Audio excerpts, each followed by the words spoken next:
Have you ever looked at the world, the chaos, the control, the sheer absurdity of it all, and felt like something is fundamentally off, not just broken, but designed to be this way? It's a feeling that's hard to shake, a pattern of suspicion that keeps circling back. That pattern has led me to one of the most brutally honest texts in the Nag Hammadi library, the Hypostasis of the Archons, translated as the reality of the rulers. Discovered in Egypt in 1945, this isn't a gospel of comfort. It's a revelation of the prison walls, and it holds a shocking key to self-salvation. So let's go straight to the source. Let's let the text speak. It begins not with a benevolent creator, but with an ignorant, violent force called Archons, the rulers. And it goes like this. The rulers laid plans and said, "Come, let us create a man that will be soil from the earth." They modeled their creature as one wholly of the earth. These rulers are not gods. They are blind, arrogant mimics. They try to create a human, but can only make a lifeless lump of clay. It can't stand up, it just lies there. Why? Because it lacks the one thing they cannot give, the divine spirit, the divine spark. So the scriptures go on to say, the spiritual woman, the wisdom of the infinite light, came to him, and she said, "Do not lose heart, for your breath will return to you. I will give you a spirit. Arise." And in that moment, the man received spirit, and he arose. The true God, the infinite light, intervenes through divine wisdom, Sophia. She breathes the divine spark into us, the very spirit the rulers could never replicate. This sparks the rulers' jealousy. They see humanity as superior to them, and they try to contain us. Their first move? To trap us in a body of flesh and make us forget who we are. This is the core of the text. We are divine spirits trapped in a material world, run by ignorant, hostile forces. The entire biblical narrative is flipped. The text says the serpent in Eden was not evil, but a messenger of the true God, sent to liberate us.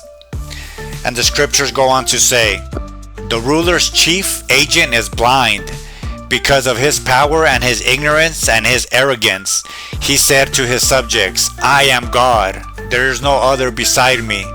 But the voice from the incorruptible realm came saying, "You are mistaken, Samael," which means God of the blind. The God of the Old Testament, according to this text, is a blind, arrogant fool who mistakenly believes he is the ultimate deity. His laws are not divine. They are chains of control. So what is this Gnosis, this saving knowledge? This text reveals it's the shocking truth of your own identity and your captors. It's realizing, and it goes like this. It is you who saw the perfect primordial human. It is you who possess a spirit from that one. It is you who saw the rulers. It is you who recognized the enemy. The knowledge that awakens you is this: you are not of this world. Your body is a prison cell, but your spirit is a fragment of the infinite, incorruptible light. The rulers fear this knowledge above all else because it is a key to your cell. This is the ultimate self-salvation. It's not about being forgiven for sins against a warden. It's about remembering you are innocent and breaking out of that prison. So why is this text buried? Because it makes a mockery of the entire system of control built around worship.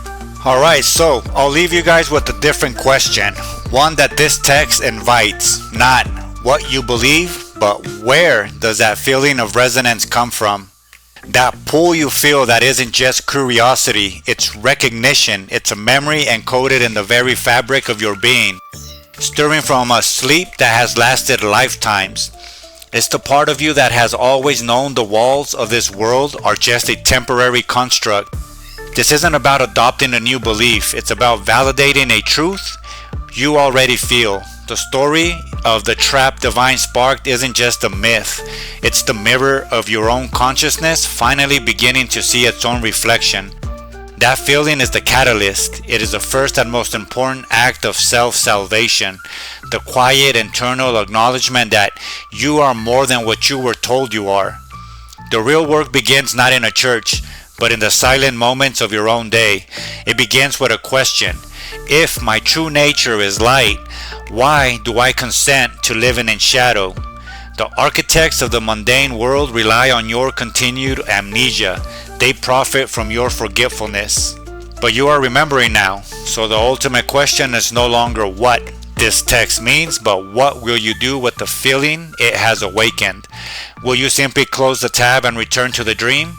Or will you choose to see the world from this moment forward through the eyes of the spark that is remembering itself? The choice, as it always has been, is ours 100%.